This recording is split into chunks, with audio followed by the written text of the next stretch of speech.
A shot of Old Glory flying tall and proud in this infield at Belmont Park. A cool June Sunday breeze as we get things underway on this latest edition of Belmont Insider on MSG Plus. The Mig Richard Migliore, all smiles alongside Jason Blewett. Thanks for stopping by and hanging out with us for the next half hour. Big show lined up, my friend, as we cap the first full week post-Belmont Stakes. A lot of good races to talk about. And you know what's been spectacular here, even with the afterglow of a Triple Crown, is the weather. The weather has just been spectacular here. We've had no rain. The course has been fast. The turf's been firm. And we got a lot of races to cover. I don't think I'm wrong in this statement. We have not lost a turf race this entire meet. And I can't even remember. I wanted to look today, and I forgot. I can't even remember a track, main track, being labeled as anything else but fast. Yeah, I mean, Belmont Day, we had showers that morning, but by the early part of the card, the track was already fast. We actually needed that water, and maybe we should touch wood because now that we said it, maybe we're going to jinx it. Yeah, we don't want to jinx it. We want good weather going forward, and we're less than a month and a half out to the opening of Saratoga Racecourse. And speaking of the spot, I know the fans upstate are hungry to get a glimpse of American Pharoah. We hope in the Midsummer Derby, the Travers, but they packed the rafters. Just under 30,000 in attendance last night at Churchill Downs for a night they celebrated on the Stephen Foster undercard, the mighty Triple Crown winning American Pharoah. He had to add at least a third of that crowd. Just his sheer presence, people wanting to come out and see the greatness of him, a Triple Crown winner. We haven't seen one in 37 years. I pray that they come to Saratoga and allow the greatest racing fans in the world a glimpse at this champion. A round of applause. The Connections got their Kentucky Derby trophies, and there you see Ahmed Zayed hamming it up there a bit with the Triple Crown. Must be pretty nice to have that Triple Crown trophy in your possession. And the Connections really have been unbelievably gracious as far as spreading goodwill and about the game and about American Pharoah. And although the horse lost, I think what a difference from the feeling and just sentiment across the board of California Chrome not getting it done in the Belmont a year ago. Well, obviously some misguided statements by Steve Coburn of California Chrome's camp, and you understand the disappointment and the emotions at that moment, but as unfortunate as that was, has been as gracious and just really good feeling for the game the Zayed family's been. Yeah. We wish them the best of luck going forward. Hope we see American Pharoah upstate, and we are still in the afterglow of racing's 12th Triple Crown winner at Belmont Park. And I'll tell you, American Pharoah might have been the star attraction last night, but the Stephen Foster didn't play second fiddle to anybody on the Saturday card at Churchill Downs. Turned out to be a heck of a horse race, a race we covered in depth on the National Racing Report. And here we go off the quarter pole with Noble Bird digging in for his life, fending off Lee. Fending off a very good horse in Lee, and Lee just came up a little bit short. And Noble Bird, really well-trained, well-prepared, and well-ridden. And this is a horse that you could just see the physical maturity. I remember looking at him when he was a 2-year-old and how he's come in from his 2-year-old year to his 3-year-old year, and now as a 3-year-old to a 4-year-old. This horse is really, really matured, and I think he stamped himself as a major player in this older horse division. Preeminent handicap race will be the Whitney on August 8th. A rematch most likely. We'll get honor code. Tonalist makes a pit stop in the Suburban on Stars and Stripes Day. He'll likely be in the starting gate, already looking forward to that Whitney on August 8th. Beholder likely not coming to Saratoga. She'll take it easy and relax near the water, the Pacific Ocean out at Del Mar, but it was good to see her back. She's unbeaten in a pair of races as a 5-year-old, and she beat a good one yesterday, Megan, Warren's Veneta. Yeah, she really did, and Warren's Veneta came with a full head of speed, all the momentum, and she just shook her off, held her safe. I thought this was a very, very good return for her.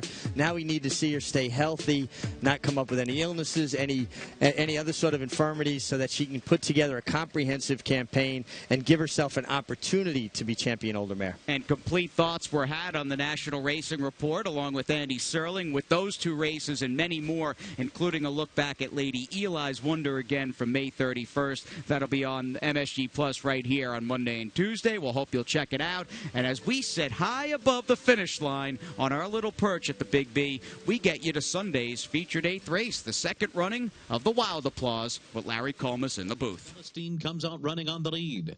Liz Moore on the inside's got speed too. Angela Renee is right behind them. Partisan Politics. And down on the inside comes Stormy Regatta. Civil Year is last of them all as they race up the backstretch. Celestine is the leader. Liz Moore applies pressure from the inside. These two nose to nose now up front. And right behind them is Angela Renee, who sits just off the pace-setting pair in third through an opening quarter in 23 3/5 seconds. Then Stormy Regatta, Partisan Politics, and Civil Year is 6 lengths behind. Liz Moore is now in charge here. Liz Moore 3/4 of a length ahead of Celestine. Angela Renee continues to race just to the outside of the front runners. Stormy Regatta is fourth and down on the inside. Partisan Politics and Civil Year 5 lengths off of Liz Moore, who carries her speed into the far turn and picks up the tempo here of 46 4/2 mile for Liz Moore, Celestine, and Angela Renee. And right behind them are Stormy Regatta and Partisan Politics, and Civil Year is still tracking them from the back of the field, but not far behind. Liz Moore on the inside is right alongside of Celestine. These two turn for home together. Angela Renee is next. Stormy Regatta is right behind them. Partisan Politics swings up on the far outside, and Civil Year, and they charge into the final furlong in pursuit of Celestine. Here's Partisan Politics ranging up alongside. Stormy Regatta is third. It's down to Celestine and Partisan Politics, and the two of them come to the line, and it's going to be Celestine on the wire with Partisan Politics. And then it was Stormy Regatta and Civil Year. We knew Celestine liked the turf. We now know she's willing to fight for it. She laid it all on the line with a resolute runner-up as well in Partisan Politics. It almost looked like she was playing a little bit of cat and mouse with Partisan Politics. Every time she kind of took that run at her, she'd find a little more, but then late she was all out to preserve the victory. It's a terrific horse race. 4 consecutive wins on the grass. She's a perfect 2 for 2 with Hall of Fame trainer Belmont, and maybe no coincidence, Rajiv Mirage is a perfect 2 for 2 on Celestine, and he was with the MIG after the stake. Rod Celestine was very game through the stretch. It looked like Partisan Politics kind of took several runs at you. Yeah, the filly on the outside was coming hard, and she kept coming, but every time she came, my filly just found a little extra that you need, and she showed a lot of resilience, a lot of guts in the end to hold on to win. Was it that she's waiting on her a little bit, or she just keeps digging in? She waits a little bit. She kind of does as much as you ask her to do. So the more the other filly came, she gave me more. And the other filly was coming hard, so my filly ran hard to the end. I didn't notice on the gallop out. Did she ever get by you? No. On the gallop out, I think my filly maintained the lead and galloped out pretty strong, actually. Now, last time you won on her, you felt like that she wouldn't have trouble going any further. Today was a mile. Do you still think she can go even further than the mile, or about a mile we're topping out about there? I think she could go further. Her gallop out was good, and like we said, the other filly couldn't really get by even on the gallop out, so she was still strong to the end and seemed to have a lot of energy after the race. And I really don't think I've hit the ceiling with this filly yet. She just kind of... She's been flawless since I've been riding her. She does everything perfect, and the sky's the limit, I think. Well, the sky's the limit for you, too. You were riding great last fall. You got hurt. I think it took you a little while to get back in form, but I think you're riding terrific again. Do you feel like you're back to where you were last fall? Yeah, I feel great. Even from my start back to ride, I felt great that I was comfortable coming back to ride, and I'll be 100%. Obviously, sometimes it takes a little time, no matter how much you feel. And I've been just trying hard, and the horses are running good. I'm getting some great opportunities, and things are starting to kind of fall back together. And I hope I can get back to where I was at that time when I got injured, because I felt like I was in a great position riding a lot of good horses, and I just feel like it's coming around again. Well, you're riding good, and you're building momentum at the right time heading towards Saratoga. Congratulations. Thank you. Mr. Rajiv, a perfect 3 for 3 on Celestine, and he's picking up some momentum, as he noted, Mig, heading into Saratoga. Yeah, and it's just such a difficult thing to do. I mean, I know Rajiv was very careful about, coming back and making sure he was 100%, and he was, but you still have to build up your business again. You have to get your timing back. You have to get your confidence back.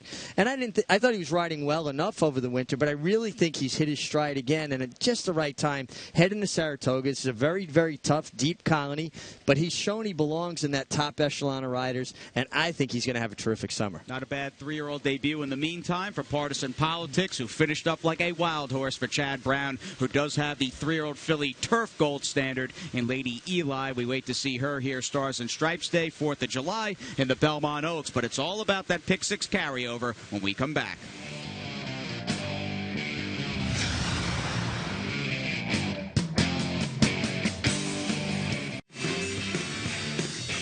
Plenty of shade, that spacious backyard, picnic tables, a duck pond, a playground for the kids, and bedding windows for the adults. What more can you ask for? Backyard at Belmont Park is a great place, and it will be rocking starting this Friday. Make the first of 3 consecutive Party at the Parks. And Bobby and the Jets headline. When I first looked at it, I thought it said Benny and the Jets. That's what I thought as well. But a little Friday afternoon into Friday evening horse racing at Belmont with a Elton John cover band.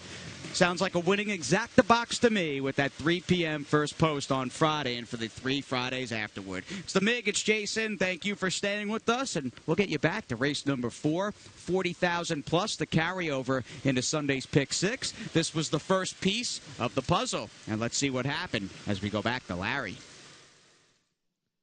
They're off. And it's Ice Cutter who comes out running well. Kabang's got speed 2, bred to boss on the far outside. Then it's Arbitrator, followed by Carajillo. And on the far outside, Captain Tim is after that. River Date, second last early on, and Rare Eagle trails the field. So they run up the backstretch here, and battling it out, Ice Cutter on the inside, Kabang right alongside, Bred to Boss outside of them, and Carajillo right behind them at 23 and 4 opening quarter mile. And then it's Arbitrator inside of Captain Tim, clear of River Date. And the trailer is Rare Eagle as the field continues their run toward the far turn.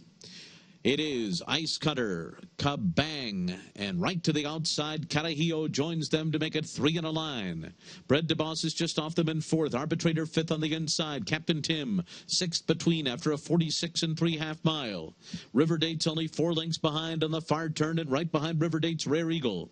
Around the turn they go. Ice Cutter on the inside. Carajillo on the far outside. Kabang between those two. Then Bred to Boss, Captain Tim, Arbitrator down toward the rail. Rare Eagle and River Date, and they're coming toward the top of the stretch. And Carajillo runs for the lead on the outside.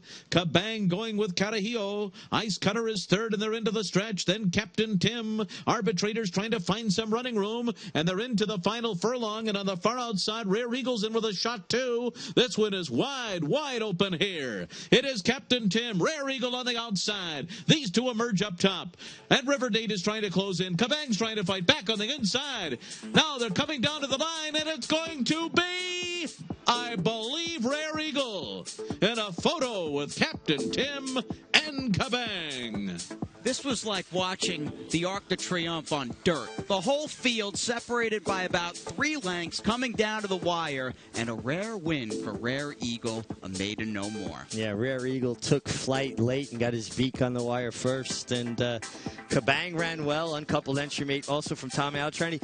Captain Tim, I think, was extremely unlucky. Broke through the gate before the start, was backed up into the gate. A lot of times it's like the air coming out of the balloon when they break through the gate, and then he ran very gamely to just miss. A shame that John Sheriffs didn't get his first win of the meet right there. Yeah, that's a horse to look for next time out, whether it's late in the summer meet at Belmont or even early on at Saratoga. Captain Tim will be primed off this New York debut, but congrats to Rare Eagle. Baker's dozen. He's now 1 for 13 in his career. Got the maiden diploma for Birdstone, who we mentioned. He's the winning sire of Noble Bird as well. And think about Birdstone. He's got a Derby, Belmont, Gold Cup, Travers, and now the Stephen Foster to his credit. And you made note of it. You know, $10,000 for a stallion that accomplished, and throws consistently hard knocking horses. And just to give you an idea of how good the purses are in New York, Rare Eagle, 12 starts, 2 seconds, 5 thirds, over $70,000 in earnings going into this race. And now the top end of a $75,000 purse puts him about 125, 130 with 1 victory. Wow. That's the purses are just astronomical. Where else would you rather race, my friend? Let's move on. Bit later in the program. In fact, race number 5. We'll finish off the pick 5, early pick 4 with Larry Colmus on the inner at a mile and a 16th with this allowance optional claimer. Toward the inside, it's Macagon. Fox Rules came out third between those two as the field races on that first turn. And then it's Hyman Roth, who's away running in fourth position early on. Majestic Raffi is down on the inside, and then Analysis, break of another 4. Back to Idle American. El Hua is the trailer as the field heads on to the backstretch, where the leader is Macagon. 3/4 of a length ahead of Fox Rules through a 24 and 2 opening quarter mile. And then comes Petroselli in third. Hyman Roth is fourth. Analysis follows in fifth. Majestic Raffi's got 6 lengths to make up, tracked by Idle American. El Hua last of them all, 12 lengths off the lead, and they're moving right along here. Macagon and Fox Rules heading up the backstretch and for the turn after a 47 and 4 half mile. Hyman Roth and Petroselli are third and fourth, and just in behind them, then Analysis. Idle American on the inside is next. Macagon trying to shake away from Fox Rules as the field swings around the far turn. Macagon a length and a quarter. Fox Rules is running in second. And then it's Hyman Roth, Petroselli, Analysis on the outside. Idle American is after that. Majestic Raffi and El Hua. And it's Macagon, who's run 3/4 in 1:11 and 2 and turns for home in front. Macagon into the final furlong, a 2.5 length lead. On the far outside, Majestic Raffi is finishing fast and has stormed into second. 3 lengths behind Macagon. Macagon by 2.5. Majestic Raffi second, running out of time and ground, and Macagon's holding on. Macagon over Majestic Raffi, then Analysis and Idle American. Mark Agan, we mentioned Artie Schiller, or you mentioned Artie Schiller, Mig, on the Racing Report, and comparing him to a little like Seek again, who was third in yesterday's Shoemaker for Belmont. And here we have a New York bred by Artie Schiller, who's in good form. Yeah, Mac Hagan, Jose Lascano knows how to dole his horses out speed so well.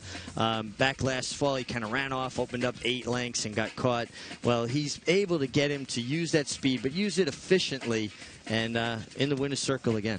All right. Mark Hagan, who's now with Michelle Nihei. This horse has bounced around to a few different barns, but Michelle has got him going good, as they say, and he made the chalk players happy with that even money score in race number 5. It is now time for the Sunday 6. We've had some short prices, a big price in Rare Eagle, and here's what else happened with Larry Colmus. And Rose Cape starts to give way. Magnolia's in Bloom is closing on the outside. A furlong to run. And it's Just Wicked and Magnolia's in Bloom. These two now side by side. Magnolia's in Bloom to the front. Just Wicked fights on from the inside, but as they come down to the line, Magnolia's in Bloom wins it a half a length. Just Wicked was second and Bottle Dance was third. But Smokin's got a neck in front. The half was 46 and 3. They're into the stretch. Quit Smoking, and She's Marvy, and now She's Marvy's in front. She's Marvy trying to put away Quit Smoking, and she's doing it. Miss Loretta Lynn is about to take second on the outside. She's Marvy by 2.5 at the 16th pole from Miss Loretta Lynn, and up into third is Senora Sophia. She's Marvy by 2.5. Miss Loretta Lynn was second, and then Senora Sophia and Quit Smoking. Side, Lone Trader to the outside. Vitigate's coming too. Je ne sais pas back to 5th, and they're coming into the final furlong. 4th of July, Lone Trader, Icefield battles on. Vitiate on the far outside. 'Tis time to shake, and Je ne sais pas. Final 16th. Lone Trader to the front. Lone Trader puts them away late, and Lone Trader and Jose Ortiz win it by 2.5. And then it was Icefield, followed by 4th of July and Vitiate. Hale Cornell's trying to get involved and now switches to the far outside, and they're into the final furlong. And here comes Hale Cornell now. No running room earlier, but storming down the center of the track and trying to come and get the front runners. It's Awesome Quick. And on the outside, Jenny's Creek. And these two come down to the line with Dot Product. Hale Cornell came up empty late. It's Jenny's Creek to win it. Dot Product was second, then Awesome Quick and Hale Cornell. A half mile in 46 and 3. They're into the stretch, and Saluda has taken the lead. It is Saluda coming to the 8th pole in front. In Haste on the outside is bearing down, and Literata's coming too. Here's Literata from dead last on the outside of In Haste. These two go by Saluda late, and it's going to be Literata at 17 to 1.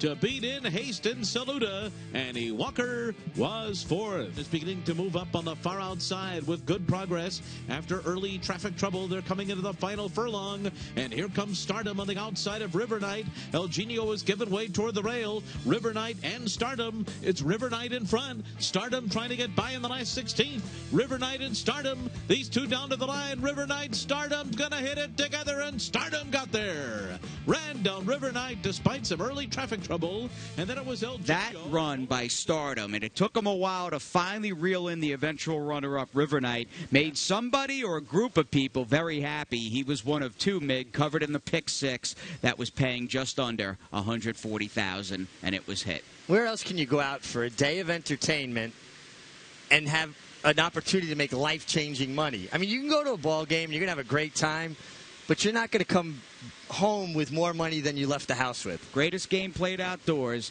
End of story. Let's move on to the second look. In fact, we will get you back. What race are we doing again? I forgot. First race. First race, right. We've got the 2-year-old fillies on the turf. And I tweeted out after this race, I said it was a flatter tappet exacta in a 2-year-old maiden special weight in mid-June. Go figure. Yeah, well, there you go. And Glen Hill Farm, a stable that needs no introduction. They've been around a long time. Jose Lezcano, I think, has been riding so well. Nice to see him get this victory for Tom Proctor. This filly really finished well. Rose Cape, the runner-up, ran extremely well. The was that Rose Cape? No, it was Just Wicked. The tappet Just filly. Wicked. Yep. Okay, yeah, I'm getting confused here. That was the other Asmussen. Is that correct? Yeah. So kind of the right names, too. Proctor, Asmussen. They're going to get their 2-year-olds ready. And I saw the racing manager for Glen Hill Farm tweeted out after the race that the winter Magnolias in bloom, likely going out to Del Mar for the Sorrento. These horses are going to a new home tonight. Whole bunch of claims on today's card. And what do you see there? Well, a lot of claims, and I think this time of year, people are already thinking ahead to Saratoga. And I always thought it was interesting when you see people that claim horses that do better with a different configuration, not as good around the elongated one-turn races at Belmont, better two-turn kind of horses. We'll have plenty of two-turn races upstate, and we've got that look back at the week that was here at Belmont. Some big efforts, some fast figures, and more.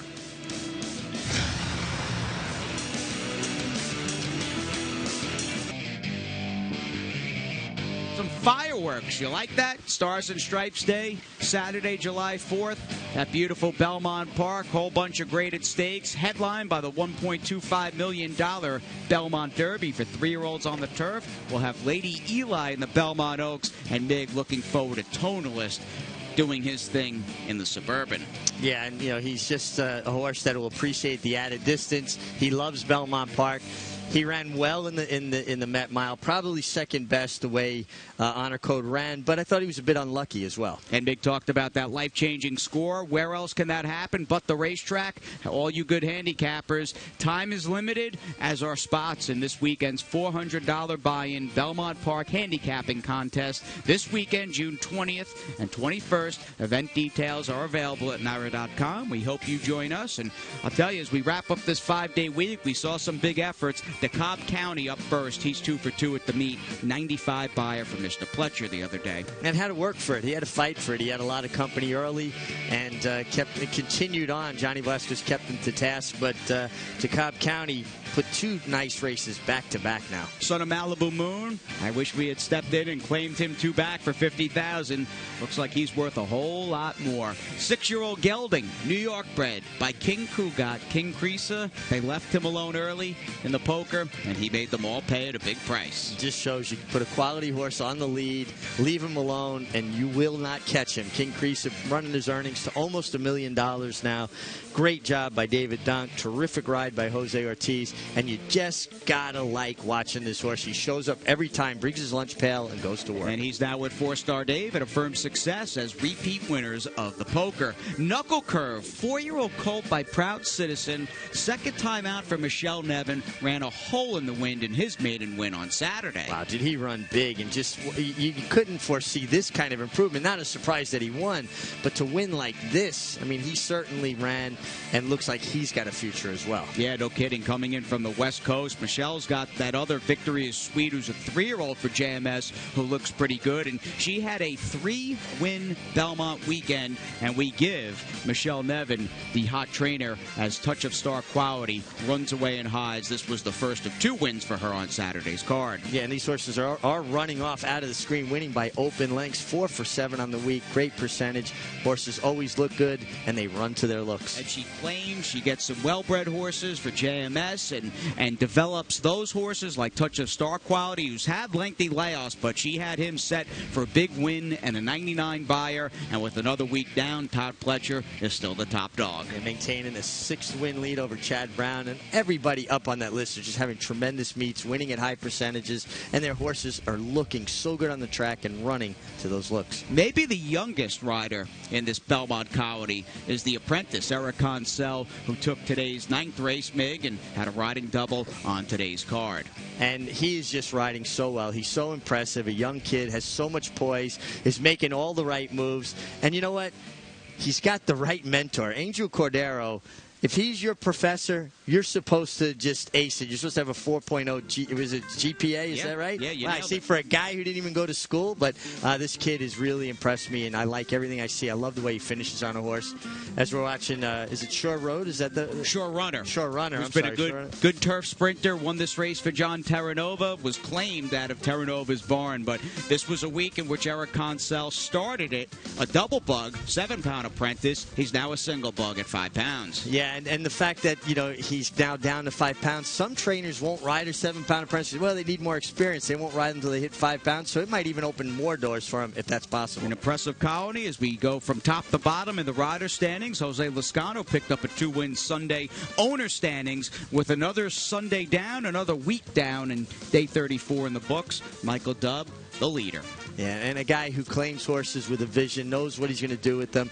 Obviously got a $1 million winner in Slumber. I think that's the second one last year with Bel Galante in the Delaware Park Handicap. A guy who does his homework. And you talk about vision. Andy Serling's already done all the work for Wednesday, and here's who to look for.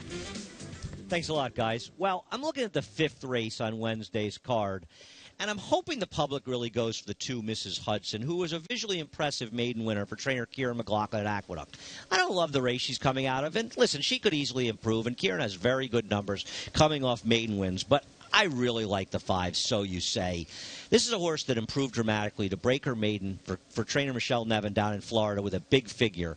Shipped her up here, got into a tough race against another Kieran horse off a maiden win in Florida, but that race was going a mile. She fought it out well. Now they're turning back to the 6 furlongs of this race, and I think So You Say is perfectly posted outside of the speed, and I believe she'll get the best of Mrs. Hudson in here, and I'm hoping that she'll be the second choice. That's the 5th race on Wednesday, the 5, So You Say.